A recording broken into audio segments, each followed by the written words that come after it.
반갑습니다. 연산당당 한방병원 병원장 성진욱입니다. 약침 시술을 받으시는 분들이 이런 질문 많이 하시거든요. 양방병원에서 놓는 주사 치료랑 뭐가 다르냐, 이런 질문들을 많이 하시는데 관점이 많이 다릅니다.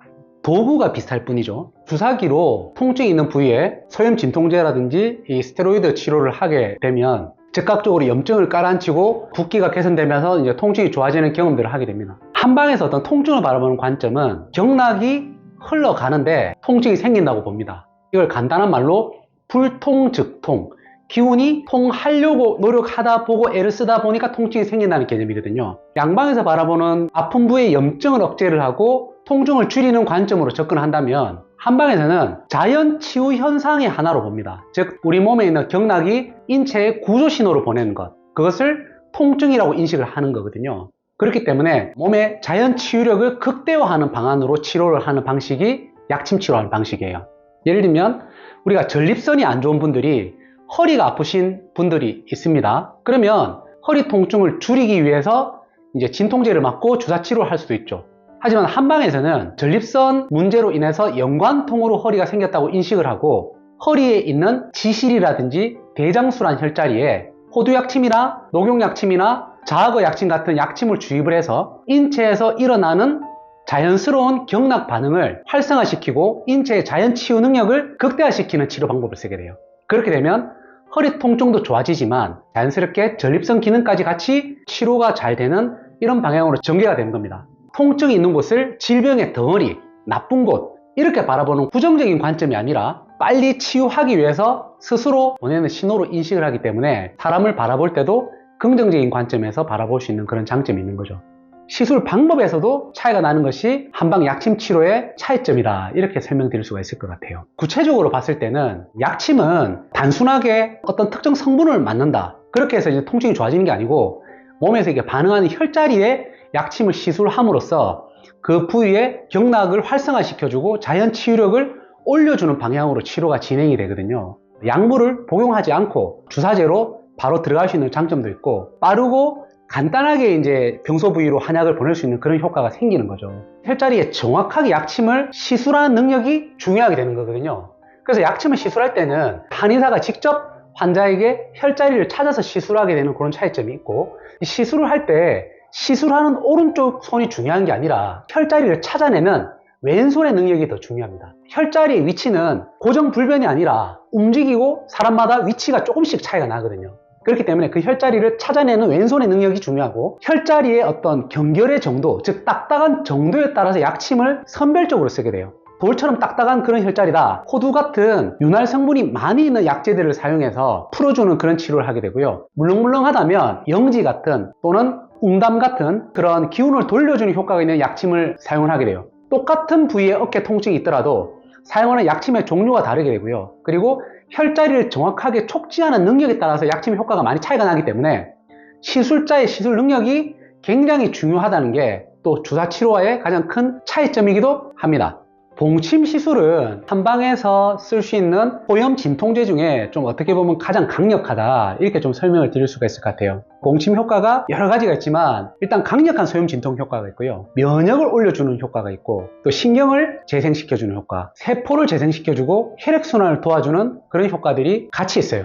한방의 치료법이 침이라든지 뜸이라든지 부항이라든지 한약 같은 메인 치료법이 있는데, 어떻게 보면 이 메인 치료법을 한 번에 다 모아서 시술할 수 있는 게 봉침의 효과라고 설명드릴 수가 있습니다. 예를 들면 디스크 탈출증이다, 안면 마비 증상이 있다, 파킨슨이 있다, 류마티스 같은 면역계 질환이 있다, 그뿐만이 아니라 퇴행성 관절염이 있거나 오십견이 있거나 만성 통증이 있거나 특이하게 원형 탈모증이 있다, 이런 경우에도 국소 부위의 혈류를 개선시키고 혈류량을 늘려서 머리를 나게 한다든지 이런 다양한 치료 효과가 있기 때문에 특히 신경계 질환, 퇴행성 질환, 그리고 면역관계 질환에 효과가 많은 것이 봉침의 특징이라고 할 수 있습니다. 종류가 여러 가지가 있는데 대표적인 약침을 제가 한 6가지 정도만 좀 설명을 해드릴게요.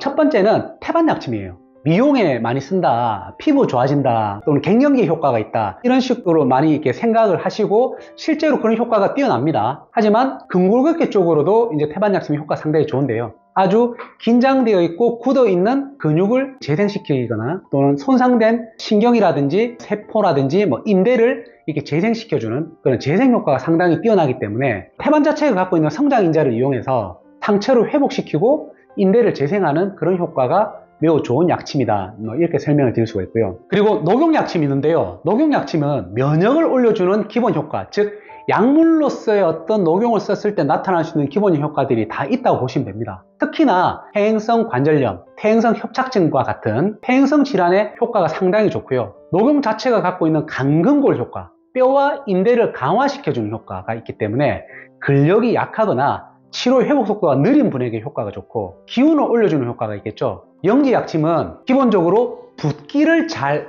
해소하고 그리고 염증을 어느 정도 잡아주는 그런 효과가 있어요. 아주 강력한 염증이 아니라 관절에 남아있는 미미한 염증들, 또 피부가 부어있다, 관절이 가볍게 부어있다, 이런 염증으로 인해서 나타나는 질환에 대부분 쓰게 되고, 몸에서 수분 대사가 제대로 되지 않아서 순환이 잘 되지 않는 분들, 몸이 무겁다, 몸이 자꾸 처지는 것 같다, 장마철을 견디기 힘들다, 이런 분들 붓기를 빼주고 기운을 순환시켜주는 효과가 있고, 더불어서 면역력을 증진시켜주는 효과가 있습니다. 지왕약침은 기본적으로 성질이 매우 차기 때문에 화병이 있다, 갱년기로 열이 자꾸 달아오른다, 얼굴이 자꾸 붉어진다, 열이 올라서 가슴이 답답하다, 이런 분들 열을 아래로 내려주고 식혀주는 효과가 있어요. 통증에 많이 쓰는 약제는 아니지만 자꾸 감정 기복이 심해서 분노를 잘 하신다, 수화의 움직임이 잘못돼서 화가 위로 자꾸 뜨시는 분들에게 마음을 좀 차분하게 진정시켜주는 그런 효과가 더불어 있는 약제입니다. 호두약침은 부드러운 윤활 작용이 굉장히 강한 약제이기 때문에 어깨 근육을 너무 많이 써서 뻣뻣하게 굳어있고 근육도 말라있고 피부도 되게 건조하다, 이런 경우에 근육과 피부에 좀 윤활 작용을 공급을 함으로써 부드럽게 만들어주고, 만성적인 통증으로 인해서 혈자리가 아주 딱딱하게 굳어있는 경우에 시술하게 되면 통증을 즉각적으로 개선시켜주는 효과가 아주 뛰어난 약제입니다. 그렇기 때문에 호두약침은 만성적인 통증 질환에 자주 사용하게 되고요. 특히 퇴행성으로 오랫동안 아팠던 분들, 몸이 좀 깡마르고 건조하시고 근육의 경결점이 아주 심해서 통증이 잘 낫지 않는 분들에게 시술했을 때 진통제 못지않게 통증을 억제시켜 주시는 효과가 뛰어난 약침입니다. 통원약침은 한방에 있는 작약감초탕이라는 처방을 약침 제제로 만든 겁니다. 작약이란 약제가 가지고 있는 근육을 이완하는 효과를 극대화시켜주는 약침인데요, 감초가 혈액의 볼륨을 올려주고요, 작약이 근육을 이완시켜 주기 때문에, 예를 들면 디스크로 인해서 경련이 일어나거나 다리가 저리고 땡기시는 분들, 또는 자다가 쥐가 나서 자꾸 깨신다는 분들, 즉 근육이 긴장되고 뻣뻣해지시는 분들에게 효과가 좋은 약제입니다. 자, 약침 시술 전후의 주의사항을 제가 좀 알려드리도록 하겠습니다.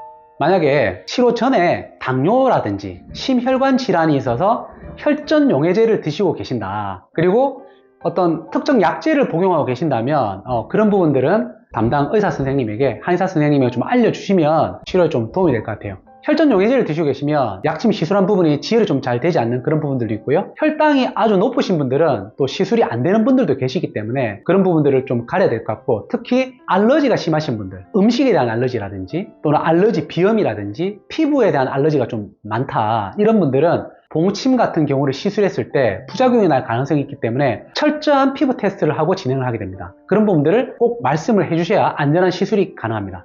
자, 약침을 시술하고 나면 약침 시술을 받은 부위가 가렵기도 하고 조금 붉게 충혈이 되기도 하고 좀 뻐근한 통증이 있기도 합니다. 보통 이런 부분들은 하루 이틀 지나면 해결이 되기 때문에 크게 걱정하지 않으셔도 되고요. 단 시술 부위를 오염된 손으로 긁거나 만지는 건 피하셨으면 좋겠습니다. 보통 2시간이 지나면 샤워가 가능하고요, 12시간 내에는 술을 마시거나 사우나를 한 것은 좀 피해 주시는 게 좋을 것 같고요, 대중탕을 가는 건 다음날 해주시면 좋겠습니다. 만성적인 피로가 오래 있었다, 면역력이 많이 떨어져 있다, 극도로 피로한 상태로 약침 시술을 받으시는 분들은 약간 몸살 같은 증상, 감기가 걸렸나? 이런 느낌을 느끼게 되는 분들이 많습니다. 이런 반응을 회락 반응이라고 하는데요, 경락의 기능이 회복되는 반응입니다. 그렇기 때문에 이런 경우에는 너무 무리한 일을 하지 마시고 집에서 쉬면 회복되니까 크게 걱정하지 않으셔도 됩니다. 마지막으로 복약침을 시술 후 하루에서 3일 정도는 그 부위가 붓거나 가려우면서